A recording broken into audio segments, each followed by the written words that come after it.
In a world full of religions and philosophies, the path to truth often feels like a maze. Some read the Torah and found the traces of ancient prophetic words, but history, legends, and traditions had distorted them and stolen its purity. Some read the Gospel and felt a warm spiritual glow, but it soon vanished, lost in endless debates about God's nature. So each and every religion says, I am the truth. But deep inside, the heart whispers, where is the truth? Untouched by human hands. At the beginning of the last century, Austrian journalist Leopold Weiss, who would later be known as Muhammad Asad, was searching for a balanced faith. He was basically raised by his family to be a Jewish rabbi, but deep inside, he was not convinced. Something felt missing. That's why he traveled nearly the whole world to find answers. And long story short, he would start thinking about Islam. But the problem is, Leopold Weiss felt it was wrong for anyone to commit to a faith they hadn't fully discovered for themselves. He believed that people could find their own sense of right and wrong, listening to the quiet voice of their own conscience.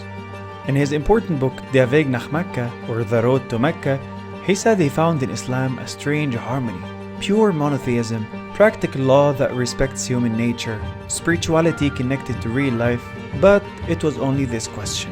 Should I surrender myself to a ready-made system or follow my inner light? Until he met a very famous Egyptian scholar, Sheikh Mustafa al-Maraghi.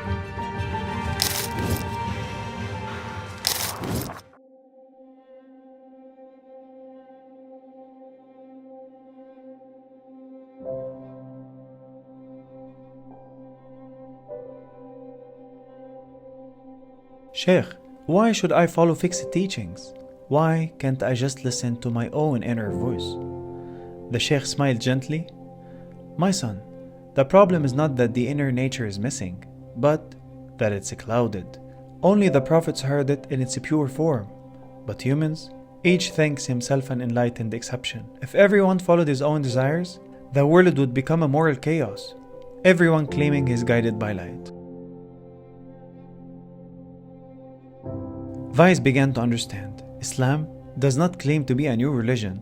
It came to fix what had been distorted and restore the original message of Noah, Abraham, Moses, and Jesus. So the Quran does not destroy the gospel, but removes it from the mess, does not reject the Torah, but distinguishes God's words from human edits, does not deny Jesus, but clarifies him as a human prophet, not a part of God, preserves mercy and his spirituality, returning human nature to its pure state. The Quran says, indeed, this community of yours is one community. You are all children of one message, but humans tore it apart. Weiss realized something important. Islam does not restrict you. It frees you from the layers that covered the truth. It doesn't separate you from Moses or Jesus. It reconnects you to them, pure and free from the myth. It doesn't take you away from who you are, but it brings you back to your pure self. It doesn't invent a new God, but it reminds you of the one your heart knew long ago.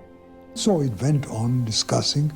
At the end he looked at me and he said, "You are a Muslim." I was quite astonished and I said, "No, it never occurred to me to be a Muslim. I am not." He says, "Oh yes, you are a Muslim, only you don't know it. One day you will come to know it. One day you will come to know it." And these were prophetic words. Later on, when I returned from that journey a few months later, I really became a Muslim.